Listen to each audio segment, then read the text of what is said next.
Senhores telespectadores, eu hoje vou-lhes falar de um dos maiores prosadores portugueses de todos os tempos, de Camilo Castelo Branco. Estou aqui na casa que chamam a Casa de Camilo e estou junto de um pequeno obelisco. Este obelisco está carregado de história. Daqui está escrito António Feliciano de Castilho e depois aqui Príncipe da Lira Portuguesa, esteve neste lugar em 15 de julho de 1866. Depois continua deste lado e diz: com os seus discípulos Tomás Ribeiro, Eugênio de Castilho, José Cardoso Vieira de Castro, Camilo de Castelo Branco. Eram 4 grandes nomes das letras portuguesas desse tempo. E depois aqui termina. Mandou erigir Ana Plácido. O que é que isto significa? Significa que, num dia do verão de 1866, um grupo de escritores portugueses veio aqui a esta pequena aldeia do Minho, a São Miguel de Seide, visitar alguém que era já um grande nome nas letras nacionais, Camilo de Castelo Branco. Um grande nome, mas apesar de tudo um homem posto à margem, um homem de certo modo desprezado pela grande burguesia portuense, um homem para o qual se olhava assim de esguelha e má vontade, o Camilo, o tal que vivia aqui amancebado com uma mulher que roubou ao marido, com a Ana Plácido, uma mulher com tão pouca vergonha, imaginem que até fumava. Foi o Camilo que ensinou a mulher a fumar, e ela a fumar aqui por esta aldeia, o escândalo que isto fazia. Bom, mas um grupo de grandes escritores, presididos realmente pelo António Feliciano de Castilho, a quem Ana Plácido chama o príncipe dos poetas portugueses, príncipe da lira, que é a mesma coisa que príncipe dos poetas. Tomás Ribeiro era um grande nome na moda, o autor do Dom Jaime. As pessoas gostavam muito hoje, quem é que hoje era capaz de ler o Dom Jaime? Imaginem, um dia, numerosa cavalgada apeia-se ao portão, limpa-se da poeira, sobe a escada, entra pelo salão. O senhor Dom Martinho de Aguilar. Eu sou, lhe diz o ancião, e a quem tenho a honra de falar, Justiça de Castela. Pois bem-vinda seja ela. Bom, era isto que fazia os encantos das senhoras nos salões dos meados do século XIX. Também vem aqui o nome do José Cardoso Vieira de Castro. Eu já há pouco tempo falei-lhes do José Cardoso Vieira de Castro. Era considerado, nessa altura, um grande orador. Também não sei porquê. Não compreendo como foi possível chamar aquele homem um grande orador. Como sabem, teve um fim trágico. Assassinou a mulher com quem vivia e acabou os seus dias degradado na costa da África. Vieira de Castro foi um grande amigo do Camilo. Camilo foi um grande amigo de Vieira de Castro, embora tivesse ganho muito dinheiro com o drama do Vieira de Castro. Camilo, coitado, era um homem muito pobre e precisava de ganhar dinheiro com tudo. E ele fez uma certa especulação com o drama familiar do Vieira de Castro. Bom, e a Ana Plácido, que é a companheira foragida de Camilo, quem manda erigir este monumento aqui no canto do seu pequeno quintal, fundamentalmente para lembrar isto, que o seu amante não estava tão desacompanhado, não estava tão proscrito, não estava tão sozinho como os seus inimigos queriam fazer crer.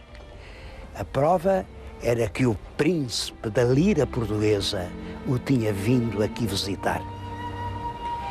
É deste Camilo refugiado na pequena aldeia minhota de São Miguel de Seide que eu hoje lhes vou falar.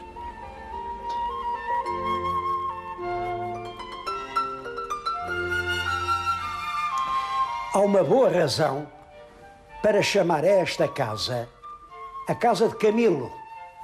Bom, e a razão é esta. O genial escritor viveu aqui uma grande parte da sua vida. Ele vem para aqui nos finais do ano de 1863 e com curtas ausências. Ele vai algumas vezes ao Porto, a Braga, a Coimbra, a Foz, mas curtas ausências sempre. Ele é aqui, amarrado ao trabalho, nesta mesma mesa junto da qual estou a falar, que ele escreve a maior e a melhor parte da sua obra. Em todo caso, a casa não era dele. A casa tem uma história. Era uma pequena casa só com um andar, de um lavrador remediado, um António Pinheiro Alves, tem de um lado as vacas, do outro lado os moradores, e tem um filho, que é o Manuel Pinheiro Alves. Esse Manuel, aos 13 anos, sai daqui para o Brasil, diz ele que sai numa nau de guerra, é um imigrante que vai como tantos outros, completamente pobre, que lá trabalha muito e quando regressa traz uma pequena fortuna. Por isso, à casa dos pais, ele manda acrescentar um andar, dá-lhe um certo conforto burguês, o orgulho do brasileiro torna a viagem. É esse Manuel Pinheiro Alves que casa com uma jovem muito bonita e muito interessada por coisas literárias, a dona Ana Augusta Plácido, e essa vem a ser a grande mulher dos amores de Camilo. Fala-se muito dos amores de Camilo, realmente. Camilo casou 3 vezes, as 2 primeiras com crianças, praticamente, que também ele depois abandonou. Camilo está muito longe de ter uma vida familiar exemplar e finalmente encontra a mulher que vai preencher a sua vida, a dona Ana Augusta Plácido. É ela a dona desta casa, é dona por uma razão. Ela abandona o marido morre pouco depois e, portanto, o herdeiro do pai é o filho, um filho que eles tinham, Manuel, mas esse filho morre também muito cedo, morre com 19 anos, e, portanto, o herdeiro do filho é a mãe, é a dona Ana Plácido. Bom, e, portanto, é para a casa que tinha sido do Pinheiro Alves e que agora é da amante de Camilo que ele vem viver. E passa aqui, como lhes disse, os melhores, ou talvez os piores anos da sua vida. Porque realmente Camilo talvez pudesse dizer, como Camões dizia no fim da vida, que viveu a vida mais desgraçada que jamais se viu.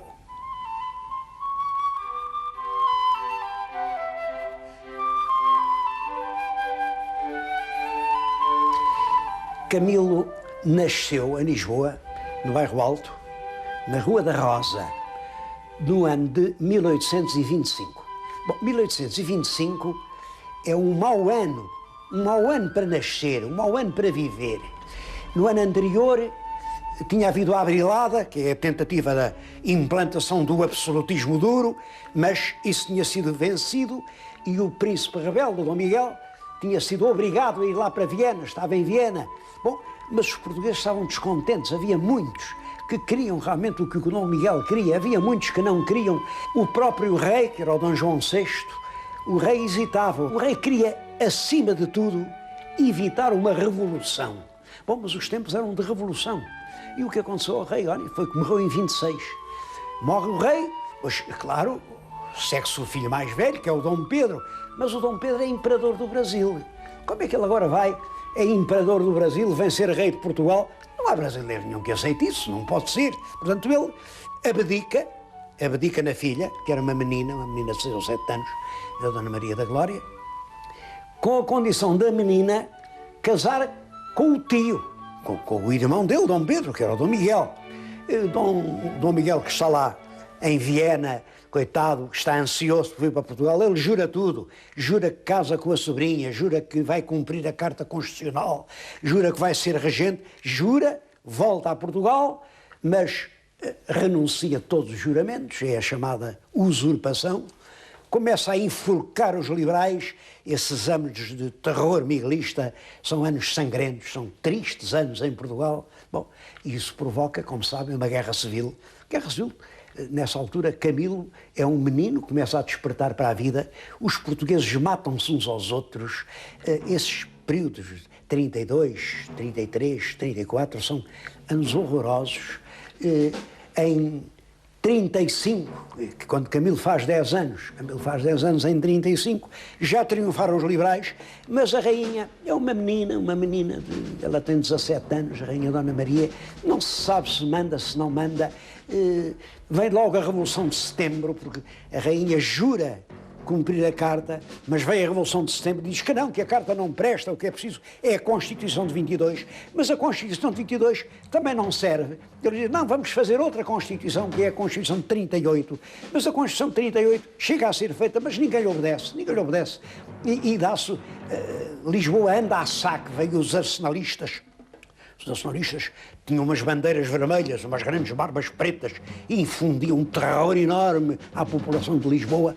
Bom, vem a ser um arsenalista, um dos piores, mas quem venha com pulso de ferro restabelecer a ordem em Lisboa é o Costa Cabral, e aí cai-se no cabralismo. O cabralismo é um regime progressivo, mas autoritário, que vem a desencadear a Maria da Fonte. Com Maria da Fonte, a seguir vem a Patuleia. Os portugueses matam-se realmente uns aos outros. Ninguém sabe quem é o rei, ninguém sabe quem é a rainha, ninguém sabe quem é a carta. E este pobre menino nem sequer sabe quem é a mãe. A mãe morreu quando ele ia fazer 2 anos. Ele queixa-se, ele nunca teve um seio materno a quem encostasse a cabeça. Ele mal sabia que era o pai morreu quando ele ia fazer 10 anos. O pai, coitado, deixou-lhe ainda uns dinheiritos, uma quintazola cá para cima e um tutor, enviou-lhe um tutor em Lisboa, que era um homem sério, mas mandaram-no para Vila Real. Ele vai para Vila Real em 1835, entregue a uma tia que também, coitada, explorou, ficou-lhe com a quinta, chupava-lhe o rendimento, e o rapaz não teve família, o rapaz não tinha terra, o rapaz não tinha lareira, esse rapaz não tinha realmente nada.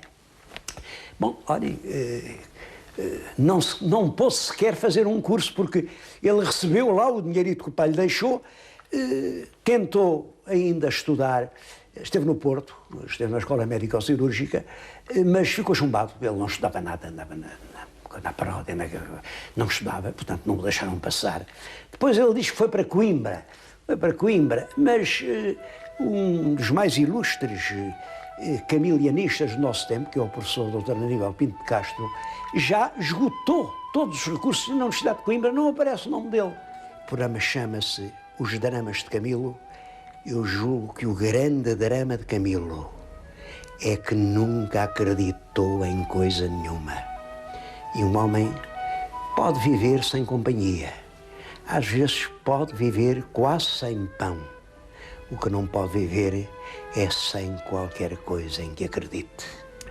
É claro que quem não acredita em nada pode escrever tudo.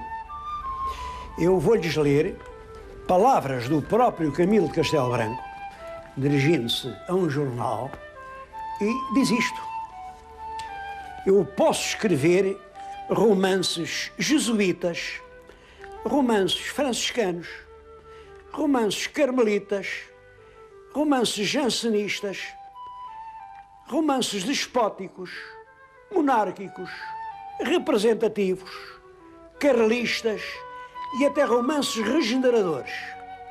O que eu quiser e para onde me der a veneta.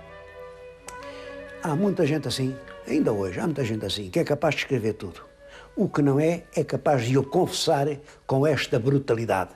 Ele escrevia sobretudo porque realmente ele não acreditava na política.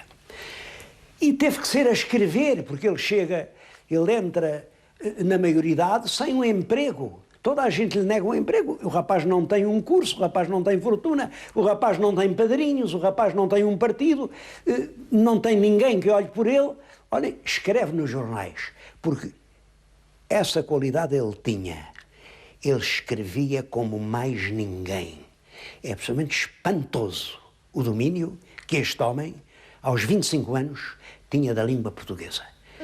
Penso sinceramente que foi um dos maiores prosadores portugueses de todos os tempos. Eu não quero convencê-los de nada, mas peço-lhes só que ouçam um trecho do romance de Camilo que eu lhes vou ler. A cena descreve um pedido de casamento. O Zeferino vai falar com o Simeão e pede-lhe a mão da filha. Mas ouça o texto. Você, quanto deve? Ó, tio Simeão. Quanto devo? Você quer pagar as dívidas? Pode ser. Você deve à Irmandade Nossa Senhora de Negreus 1.100.000 réis. Você deve de tornas ao seu irmão 400. Há de andar lá por 1.500 para riba que não para baixo. É isso? Você sabe a minha vida melhor que eu. 1.500 e pico. E quanto é o pico?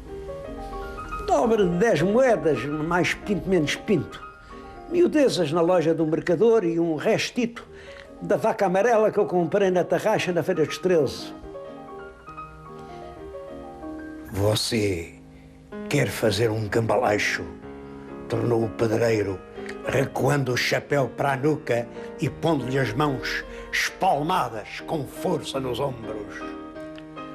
Se pintar, já sei o que você quer. Não me serve. Você quer comprar-me o lameiro da azanha. Não vendo.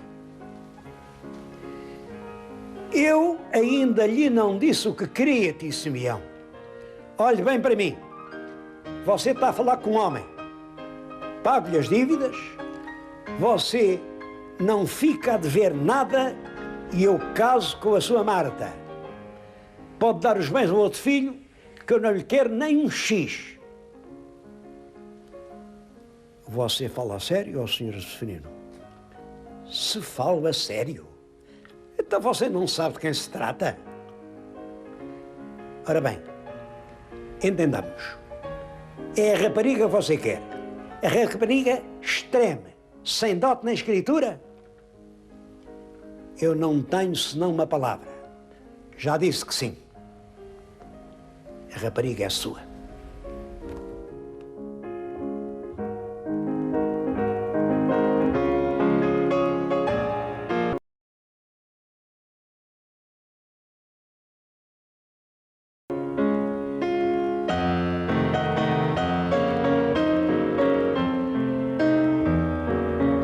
É claro que com aquela vocação para escrever, Camilo tinha sempre aberto o caminho dos jornais. E é pelos jornais que ele começou. Aliás, ele começou ao mesmo tempo a escrever em jornais da situação e da oposição. Isso não o preocupava nada. Nos jornais publicava folhetins, estavam muito na moda os folhetins, e depois eram com os folhetins que ele publicava em romances.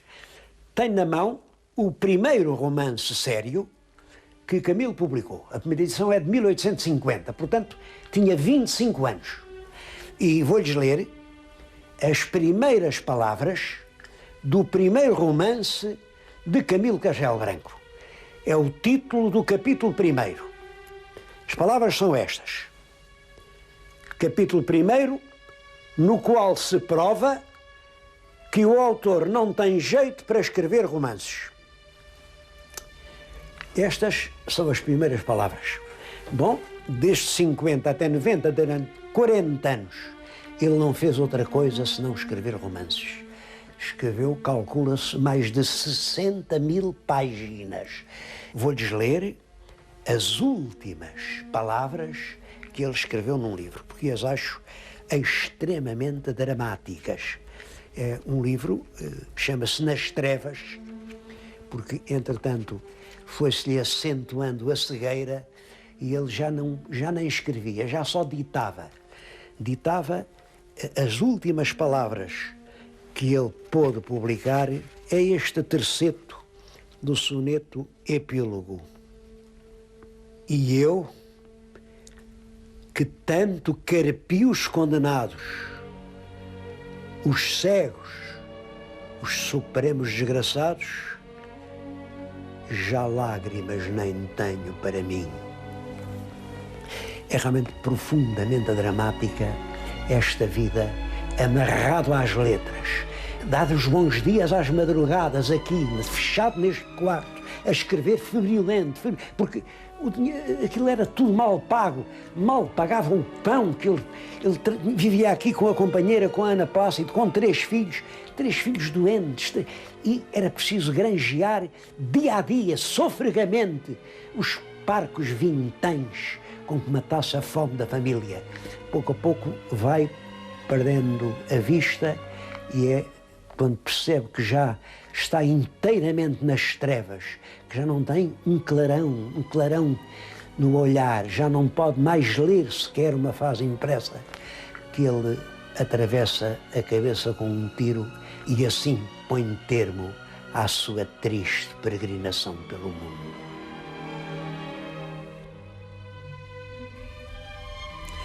Durante 40 anos, Camilo, de dia e noite, lia e escrevia.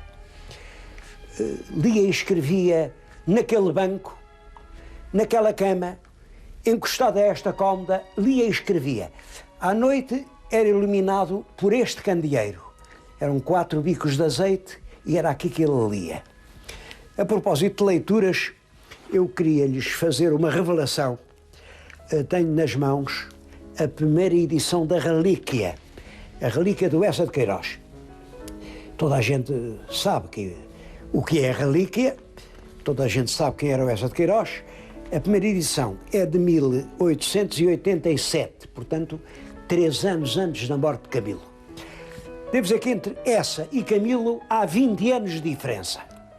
Camilo nasce, como já lhes disse, em 1825, um tempo mau, ao passo que essa nasce 20 anos mais tarde, em 1845, nas vésperas da regeneração.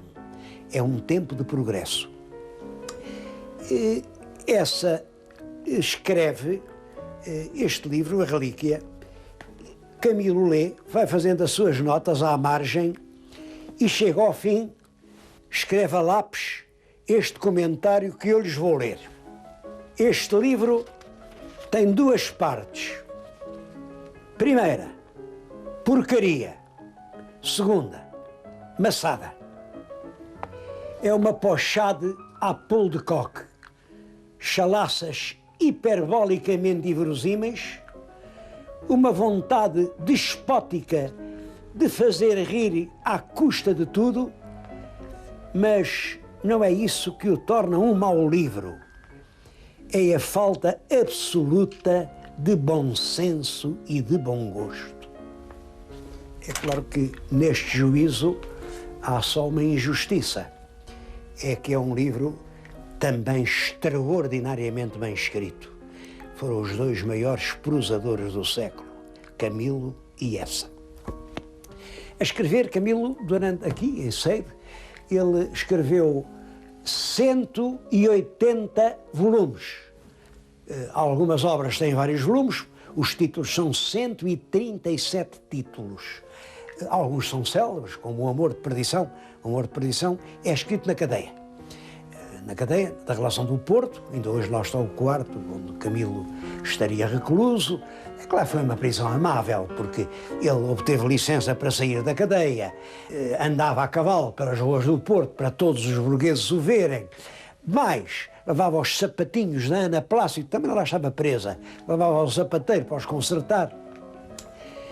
Pior, enquanto esteve na Relação do Porto preso, ele foi 2 vezes visitado pelo rei de Portugal, por el rei Dom Pedro V, que foi à cadeia visitar aquele que já então era considerado o maior escritor português do seu tempo. Alguns livros ficaram absolutamente célebres, como realmente esse Amor de Perdição, como A Queda de um Anjo, como Os 12 Casamentos Felizes, As 24 Horas Liteiras, O Retrato da Ricardina, As Memórias do Cárcere, que vale a pena ler, fala lá muito Zé de Telhado, ou As novelas do Minho continuam a ser uma obra-prima, aquela Maria Moisés, ou a brasileira de Prazins, numa fase em que ele já tenta imitar o romance realista, ou o Eusébio Macário, ou a Corja, tudo isso ainda hoje merece leitura. E é tudo isso que é recordado aqui, nesta casa-museu, em São Miguel de Ceide. Pode-se visitar, o preço é uma espórtula insignificante, vem aqui milhares de pessoas por ano, mas sobretudo eu venho aqui para dizer que esta casa é um exemplo. É preciso fazer casas destas, não é só para Camilo. Camões, há 500 anos que espera uma casa que o recorde. Quando é que Portugal pagará essa dívida do museu para Camões?